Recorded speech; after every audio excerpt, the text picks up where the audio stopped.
Tout ce que vous croyez sur le progrès est faux. Depuis l'école primaire, on vous a enseigné que l'humanité avance inexorablement vers un futur meilleur. Que chaque génération est plus éclairée que la précédente. Que regarder en arrière, c'est être rétrograde. Cette vision linéaire du progrès est devenue la religion officielle de notre époque. Mais si je vous disais que cette conception moderne du progrès est précisément ce qui nous empêche d'avancer vraiment? Que pour aller de l'avant, nous devons parfois faire marche arrière?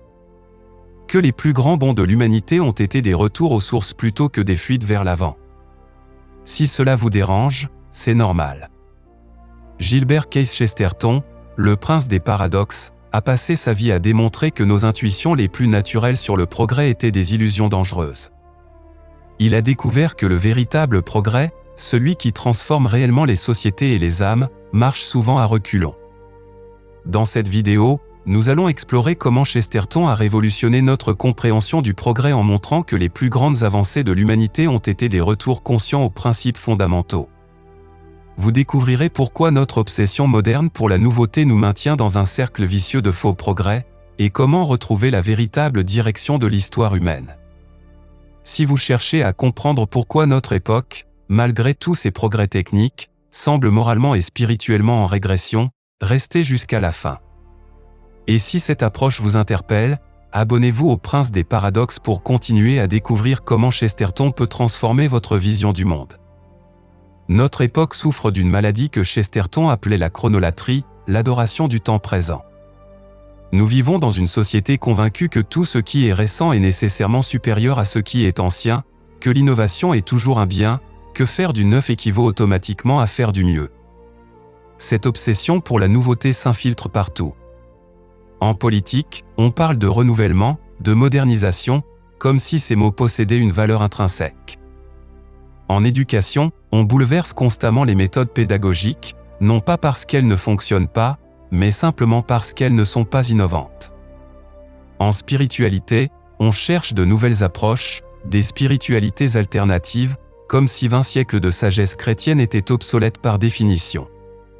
Chesterton observait avec son humour caractéristique que l'homme moderne ressemble à un voyageur qui changerait constamment de direction, non pas parce qu'il s'est trompé de route, mais simplement parce qu'il ne supporte pas de marcher longtemps dans la même direction.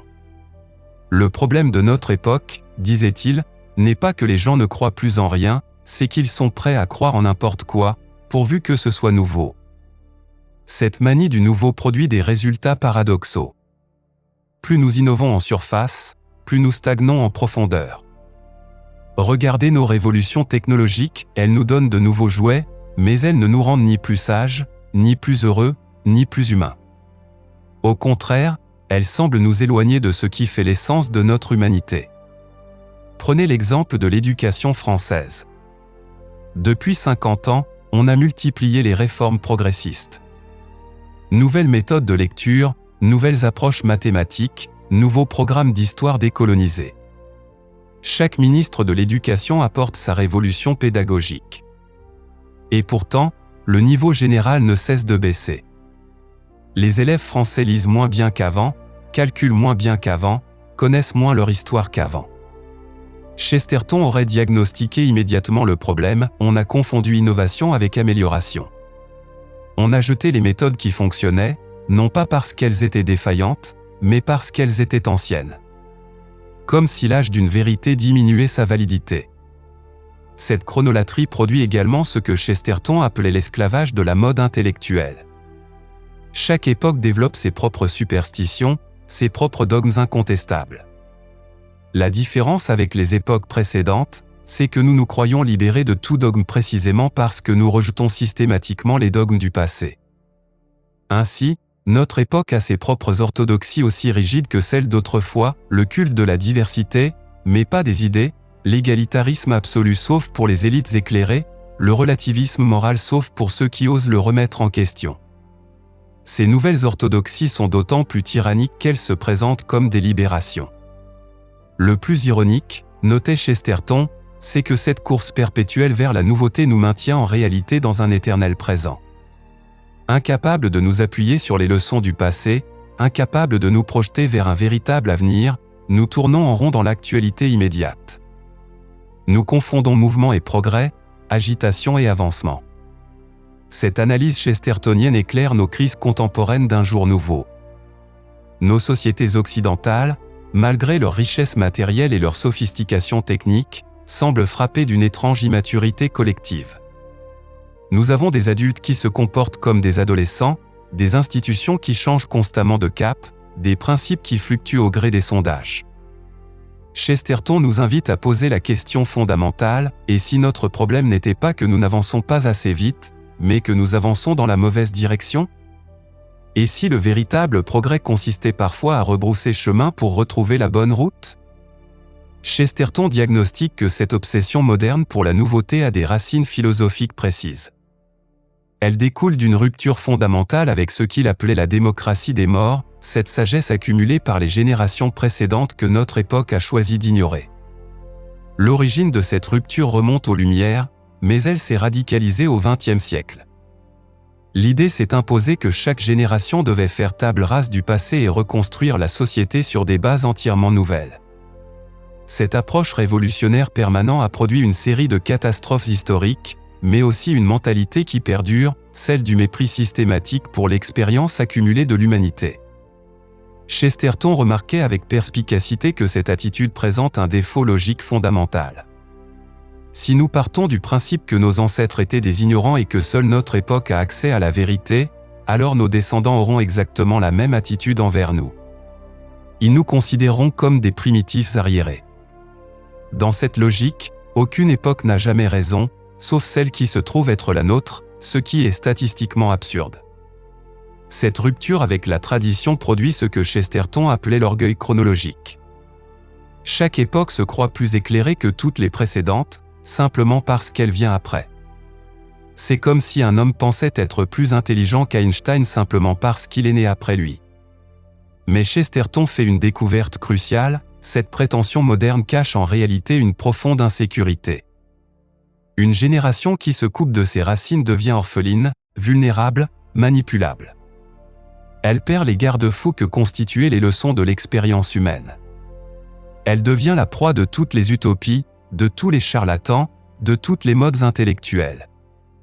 Regardez comment cette dynamique opère dans la France contemporaine. Depuis 1968, nous assistons à une déconstruction systématique de l'héritage français.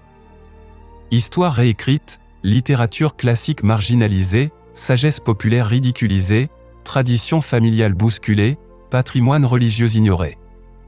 Tout cela au nom du progrès et de la modernisation. Le résultat? Une société déracinée, anxieuse, en quête perpétuelle d'identité. Nos contemporains accumulent les thérapies, les spiritualités de substitution, les idéologies de remplacement, précisément parce qu'ils ont perdu l'héritage de sagesse qui aurait pu les stabiliser. Chesterton expliquait que la tradition n'est pas un poids mort, mais une démocratie élargie. Quand nous respectons les leçons du passé, nous donnons voix au chapitre aux millions d'êtres humains qui nous ont précédés. Nous bénéficions de leur expérience, de leurs découvertes, de leurs erreurs. C'est la forme la plus large de démocratie qui soit. À l'inverse, quand nous rejetons la tradition, nous nous enfermons dans la dictature du présent. Nous nous coupons de cette immense bibliothèque de sagesse humaine. Nous nous condamnons à répéter les mêmes erreurs, à réinventer laborieusement ce qui avait déjà été découvert. Cette analyse éclaire l'une des grandes ironies de notre époque. Au nom de la libération, nous nous sommes asservis au mode passagère. Au nom de l'ouverture d'esprit, nous avons fermé nos oreilles aux voix du passé. Au nom du progrès, nous avons régressé vers un primitivisme intellectuel. Prenez l'exemple de la sagesse éducative. Nos ancêtres avaient découvert, à travers des siècles d'expérience, les méthodes qui permettent vraiment de transmettre la connaissance, apprentissage par cœur pour fixer les bases, discipline pour former le caractère, respect du maître pour créer les conditions de l'enseignement, études classiques pour développer l'esprit critique. Notre époque a rejeté tout cela comme archaïque. Résultat, nous produisons des générations d'enfants qui ne savent plus lire couramment, qui n'ont aucune culture générale, qui confondent opinions et arguments, qui prennent leurs émotions pour des idées. Chesterton nous fait remarquer que cette modernisation éducative n'a rien de moderne. C'est un retour aux méthodes primitives, quand l'humanité n'avait pas encore découvert l'art d'enseigner efficacement. Nos pédagogies nouvelles sont en réalité des pédagogies archaïques. La même logique s'applique à tous les domaines. En rejetant la sagesse matrimoniale traditionnelle, nous avons multiplié les échecs familiaux. En abandonnant les vertus classiques, nous avons produit une société narcissique et immature. En tournant le dos à la spiritualité ancestrale, nous avons créé un vide que tentent de combler 1000 superstitions nouvelles. C'est ici que Chesterton fait une découverte troublante: notre époque ne progresse pas, elle régresse vers des formes primitives de vie sociale et spirituelle. Sous ses dehors sophistiqués, elle reproduit les erreurs des sociétés non civilisées. Mais c'est ici que Chesterton fait une découverte cruciale: nos ancêtres chrétiens comprenaient intuitivement ce que notre époque a oublié.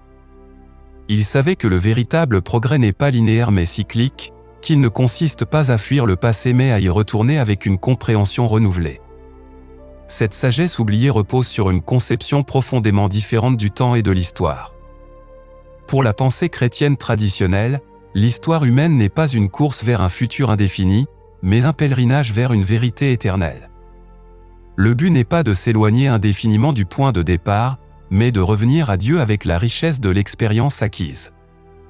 Chesterton expliquait cette dynamique par une métaphore saisissante: l'humanité ressemble à un enfant qui s'éloigne de sa maison pour explorer le monde, mais dont le véritable accomplissement consiste à retrouver cette maison avec les yeux de l'adulte qu'il est devenu. L'aboutissement de l'aventure humaine, c'est de redécouvrir les vérités fondamentales avec une maturité nouvelle. Cette vision cyclique du progrès se retrouve partout dans l'héritage chrétien. Les pères de l'Église parlaient de récapitulation, cette idée que le Christ récapitule et accomplit toute l'histoire humaine précédente. Les mystiques décrivaient l'union à Dieu comme un retour à la simplicité originelle, mais enrichi par tout le chemin parcouru. Cette sagesse traditionnelle comprenait aussi que certaines découvertes humaines sont définitives. Quand nos ancêtres ont découvert les principes de la logique, les lois de la morale naturelle, les structures familiales stables, les fondements de l'art authentique, ils n'ont pas découvert des vérités d'époque mais des vérités universelles. Chesterton remarquait que ces découvertes fondamentales ressemblent aux découvertes mathématiques, elles sont vraies pour toujours. De même qu'il serait absurde de vouloir moderniser la table de multiplication, il est absurde de vouloir moderniser les principes éthiques fondamentaux. Nos ancêtres avaient aussi compris que le progrès authentique consiste souvent à purifier et approfondir les vérités déjà découvertes plutôt qu'à les remplacer. L'art gothique n'a pas dépassé l'art roman, il l'a transfiguré.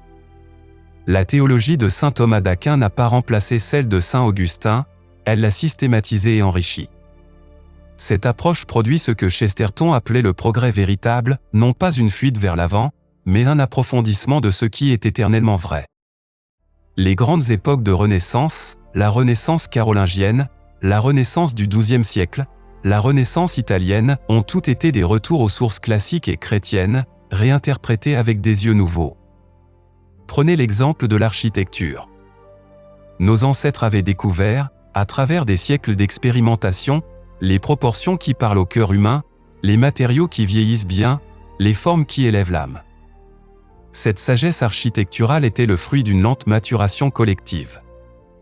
Notre époque a jeté tout cela par-dessus bord au nom de la modernité. Résultat, nos villes modernes sont laides, inhumaines, déprimantes.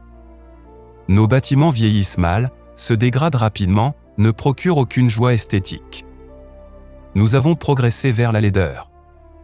Les quelques architectes contemporains qui créent encore de la beauté sont précisément ceux qui ont redécouvert les principes traditionnels. Ils ne les copient pas servilement, ils les réinterprètent créativement.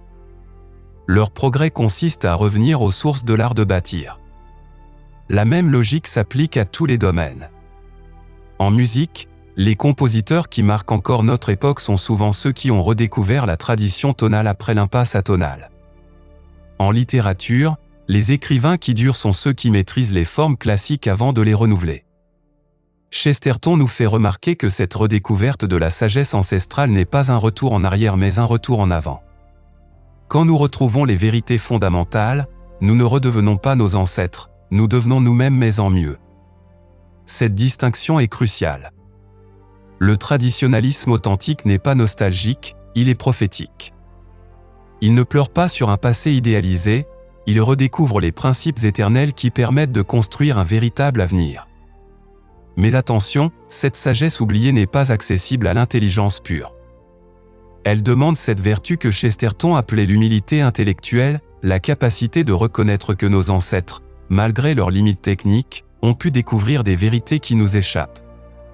Cette humilité est précisément ce qui manque le plus à notre époque.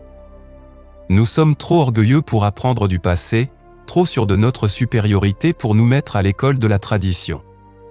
Et c'est exactement cette arrogance qui nous maintient dans nos erreurs et nous empêche de progresser vraiment.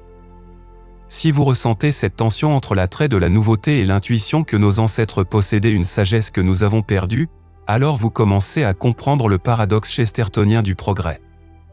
Et si cette perspective vous interpelle, abonnez-vous pour découvrir comment cette vision peut transformer votre approche de la vie moderne. L'intuition géniale de Chesterton était que la tradition chrétienne offre une alternative complète à cette conception moderne erronée du progrès. Cette alternative, qu'il a développée dans sa philosophie distributiste et traditionnaliste, propose une vision révolutionnaire. Le véritable progrès consiste à revenir consciemment aux principes fondamentaux pour les vivre avec une maturité nouvelle. Cette vision repose sur ce que Chesterton appelait la révolution traditionnaliste. Contrairement aux révolutions modernes qui détruisent pour reconstruire sur des bases nouvelles, la révolution traditionnaliste détruit ce qui s'est corrompu pour retrouver ce qui était authentique. Elle ne fuit pas le passé, elle le purifie. Prenez l'exemple du distributisme économique que prônait Chesterton. Face au conflit entre capitalisme et socialisme, deux systèmes modernes qui concentrent la propriété soit dans les mains des riches, soit dans celles de l'État, Chesterton proposait de revenir à un modèle plus ancien, la distribution large de la propriété privée. Cette idée n'était pas nostalgique mais prophétique. Chesterton avait compris que l'économie moderne, qu'elle soit capitaliste ou socialiste, déshumanise les relations de travail en séparant les hommes de leurs outils et de leurs fruits. Sa solution, retrouver les structures économiques qui respectent la dignité humaine et la vocation créatrice de l'homme. Le distributisme chestertonien ne consistait pas à revenir au Moyen Âge, mais à redécouvrir les principes éternels qui rendaient possible une économie à visage humain. Ces principes, subsidiarité, propriété familiale, artisanat créatif, agriculture paysanne, ne sont pas médiévaux, ils sont simplement humains. Cette approche s'applique à tous les domaines de la vie sociale. En politique, Chesterton défendait ce qu'il appelait la démocratie des morts, cette idée que les décisions importantes doivent tenir compte de l'expérience accumulée par les générations précédentes. Une société vraiment démocratique donne voix au chapitre non seulement aux vivants, mais à toute la sagesse humaine héritée du passé. Cette démocratie élargie n'est pas conservatrice au sens partisan du terme. Elle est révolutionnaire au sens le plus profond, elle révolutionne notre conception du temps et de l'autorité. Au lieu de subir la dictature de l'instant présent, elle nous connecte à la longue mémoire de l'humanité. En éducation, cette vision traditionnaliste révolutionnaire propose de retrouver les méthodes qui ont fait leur preuve à travers les siècles, mais de les vivre avec l'élan créatif de chaque époque. Cela ne signifie pas reproduire mécaniquement les pédagogies du passé, mais redécouvrir les principes éternels de la transmission du savoir. Ces principes, respect de l'autorité du maître, apprentissage progressif et méthodique, formation du caractère autant que de l'intelligence, ouverture sur les chefs d'œuvre de l'humanité, ne sont pas traditionnalistes par accident historique. Ils correspondent à la nature profonde de l'acte éducatif. Chesterton nous révèle un paradoxe étonnant, les pédagogies traditionnelles sont souvent plus créatives et libératrices que les pédagogies modernes. Elles donnent aux enfants les bases solides qui leur permettront de vraiment innover, tandis que les pédagogies libres les privent des outils nécessaires à toute création authentique. Cette logique s'étend à la vie spirituelle. Chesterton avait découvert que la tradition mystique chrétienne, loin d'être un carcan, offre les structures les plus libératrices pour l'épanouissement de l'âme humaine. Les règles monastiques, la liturgie séculaire, la théologie éprouvée ne briment pas l'expérience spirituelle, elles la canalisent et l'approfondissent. Cette découverte était révolutionnaire pour son époque, comme elle l'est pour la nôtre. À une époque où pullulent les spiritualités nouvelles, le développement personnel et les techniques de bien-être, Chesterton nous rappelle que l'humanité a déjà exploré ces chemins et découvert ce qui mène vraiment au bonheur. la tradition chrétienne n'est pas un musée de vieilleries spirituelles, c'est un laboratoire qui a testé pendant 2 millénaires les voies d'accès au divin. Ces recettes ne sont pas arbitraires, elles correspondent aux lois profondes de la vie spirituelle. Cette vision traditionnaliste révolutionnaire transforme aussi notre rapport au progrès technique. Chesterton ne rejetait pas la technologie, mais il refusait de la considérer comme un bien en soi. Pour lui, une innovation technique n'est vraiment progressive que si elle sert les valeurs humaines fondamentales, famille, communauté, créativité, contemplation. Cette grille d'évaluation permet de distinguer entre vraies et fausses innovations. Une technique qui renforce les liens familiaux est progressive. Une technique qui les affaiblit est régressive, même si elle est moderne. Une innovation qui libère du temps pour la contemplation et l'amitié est un progrès. Une innovation qui nous rend plus agités et superficiels est une régression. Appliquée à notre époque numérique, cette sagesse chestertonienne est extraordinairement éclairante. Elle nous aide à comprendre pourquoi, malgré tous nos progrès technologiques, nous semblons moins heureux, moins sereins, moins profonds que nos ancêtres. La vision chestertonienne propose donc une alternative complète à la modernité, non pas un retour nostalgique au passé, mais une révolution qui nous ferait redécouvrir les vérités éternelles pour les vivre avec une créativité renouvelée. C'est cela, le progrès véritable selon Chesterton, marcher à reculons vers l'avenir, les yeux fixés sur les étoiles éternelles. Cette alternative n'est pas utopique, elle est éminemment pratique. Partout où des hommes et des femmes la tentent, familles qui redécouvrent la liturgie domestique, artisans qui retrouvent les techniques traditionnelles, communautés qui expérimentent l'économie distributiste, elle produit des fruits de joie, de beauté et de paix. Nous voilà arrivés au terme de cette exploration paradoxale du progrès selon Chesterton, et je reconnais que ce parcours a pu ébranler certaines de vos certitudes les plus profondes. Si vous ressentez une tension entre cette vision et ce qu'on vous a enseigné depuis l'enfance, c'est normal. Chesterton lui-même a mis des années à découvrir que ses intuitions les plus naturelles sur le progrès étaient justes, et que c'était l'époque moderne qui se trompait. Ce que nous venons de découvrir ensemble remet en question l'un des dogmes les plus sacrés de notre temps, l'idée que nouveau égale meilleur, que tradition égale régression, que l'avenir sera nécessairement supérieur au passé. Chesterton nous a montré que cette conception linéaire du progrès nous maintient dans un cercle vicieux d'innovation superficielle qui nous éloigne des vérités fondamentales. Vous avez maintenant les clés pour comprendre pourquoi notre époque, malgré ses prouesses techniques, semble spirituellement et moralement immature. Pourquoi nos révolutions nous ramènent toujours aux mêmes impasses? Pourquoi nos libérations nous asservissent à de nouvelles tyrannies? Le diagnostic chestertonien est implacable, nous avons confondu mouvement et progrès, agitation et avancement. Mais cette découverte n'est pas désespérante, elle est libératrice. Car elle nous révèle que le véritable progrès est à notre portée, il suffit d'avoir le courage de marcher à reculons vers les vérités éternelles pour les vivre avec une créativité renouvelée. Si cette vision vous interpelle, voici comment vous pouvez commencer dès aujourd'hui à vivre ce progrès authentique selon Chesterton. Première étape, action immédiate pour les prochaines 24 heures, identifiez un domaine de votre vie où vous avez embrassé une nouveauté sans vous demander si elle vous rendait vraiment plus heureux ou plus humain. Cela peut être une habitude de consommation, une méthode éducative avec vos enfants, ou une approche professionnelle. Interrogez-vous honnêtement, cette innovation vous a-t-elle vraiment fait progresser? Deuxième étape, intégration profonde pour la semaine prochaine, choisissez une sagesse traditionnelle que vous aviez peut-être négligée, un rituel familial, une pratique spirituelle, une vertu classique, et expérimentez-la consciemment. Ne la vivez pas par nostalgie, mais comme une redécouverte créative. Observez comment cette régression vous fait paradoxalement avancer. Troisième étape, transformation systémique pour le mois prochain, appliquez la grille d'évaluation chestertonienne à vos choix de vie importants. Avant d'adopter une nouveauté, demandez-vous, cela renforce-t-il les valeurs humaines fondamentales? Cela me connecte-t-il aux vérités éternelles ou m'en éloigne-t-il? Cette simple question transformera votre rapport au progrès. L'homme moderne n'est pas celui qui va de l'avant, écrivait Chesterton, c'est celui qui a perdu sa route et qui ne se souvient plus d'où il vient. Cette phrase résume toute la tragédie de notre époque, mais aussi tout son espoir. Car imaginez un instant ce que serait une société qui aurait retrouvé sa route grâce à cette sagesse chestertonienne. Une société qui distinguerait entre innovation et amélioration, entre mouvement et progrès. Une société qui honorerait la mémoire vivante de l'humanité tout en créant avec l'élan de sa propre époque.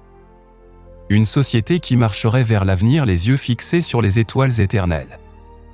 Cette société n'est pas une utopie lointaine. Elle commence avec vous, avec moi, avec chacun d'entre nous qui choisit de vivre ce progrès authentique dans sa propre existence.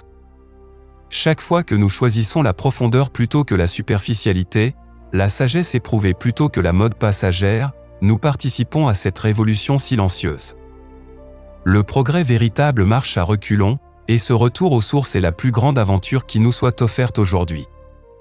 Si vous voulez continuer cette exploration paradoxale avec Chesterton, abonnez-vous au Prince des Paradoxes et rejoignez cette communauté de chercheurs de vérité qui refusent de se laisser emporter par le courant de la chronolatrie moderne. Ce retour aux sources explique la conversion la plus paradoxale de l'histoire intellectuelle, celle d'un agnostique brillant qui a découvert Dieu en cherchant la pure logique. Mais cette histoire extraordinaire, nous la découvrirons dans notre prochaine exploration.